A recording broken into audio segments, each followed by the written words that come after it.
Madame la Présidente, Monsieur le ministre de la Justice, Monsieur le rapporteur, chers collègues, cher Jean Terlier, avec qui j'ai quand même très souvent travaillé de manière extrêmement positive, mais là, vous m'excuserez, je n'arrive pas à être d'accord avec la majorité. Dieu sait pourtant si j'essaye de trouver les voies médianes qui nous permettent de trouver le compromis. Mais là, pour le coup, c'est un sujet qui a été discuté, qui est un véritable serpent de mer, qui a été présenté en 2015 dans le cadre de la loi Macron, que l'on a voté contre avec le ministre, et moi je suis restée sur cette position. Et voilà que le dossier nous est représenté sous la forme d'un amendement sénatorial dans la loi de programmation du ministère de la Justice, amendement finalement censuré par le Conseil constitutionnel, c'est vrai, à raison d'un cavalier législatif, mais qui ne présume pas d'une décision au fond future, et désormais sous la forme d'une proposition de loi de la majorité et dans une version identique au Sénat. Alors sur la forme, cette proposition de loi implique de nombreuses conséquences, nous semble-t-il, qui interrogent l'application du droit et sert l'objectif, nous le redoutons, de s'y soustraire.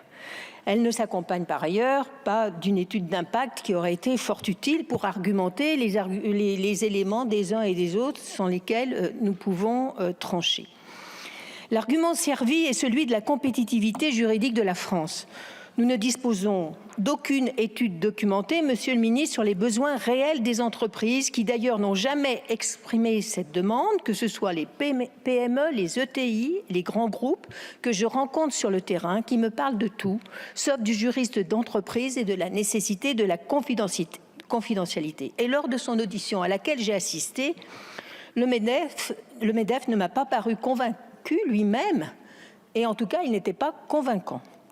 Un amendement de la majorité, adopté en commission des lois, ajoute un rapport sur les conséquences de ce dispositif 3 ans après la publication de la loi. Formidable ce rapport, généralement rejeté comme inutile puisque l'Assemblée est en capacité de demander un rapport au gouvernement. C'est dire l'opacité dans laquelle nous nous engageons. Et je tiens à rappeler ici que le législateur a toujours préféré l'étude d'impact au rapport a posteriori.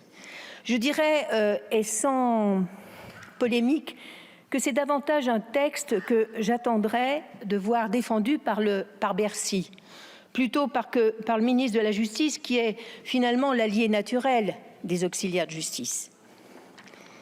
Sur le fond, notre opposition à ce texte s'exprime encore aujourd'hui en séance publique, malgré quelques tentatives d'aménagement par des amendements du rapporteur et le travail de conviction mené par Caroline Dayan.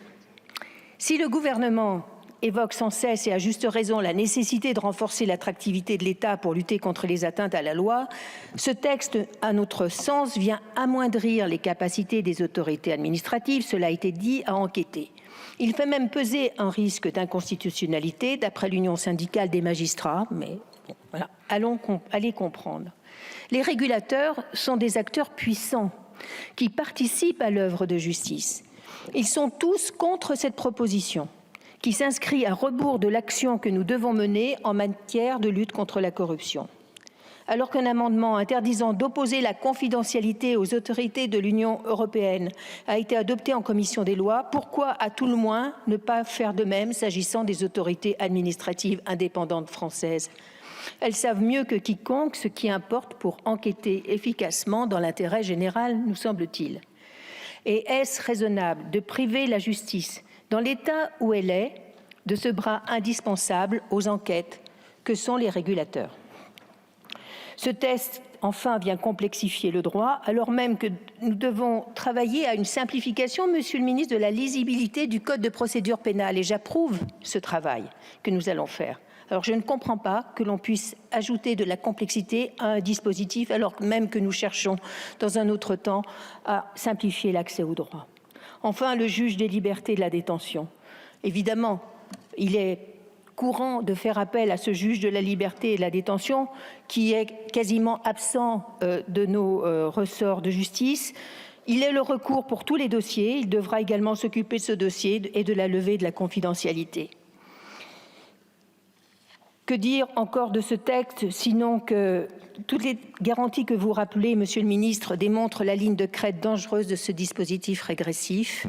Ce n'est pas parce que l'entreprise nous demande la confidentialité que nous devons l'entendre. L'intérêt général doit dominer dans nos décisions.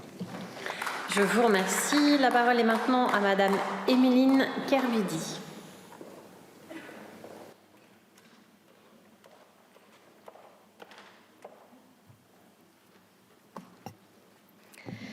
Madame la Présidente, Monsieur le Ministre, Monsieur le rapporteur,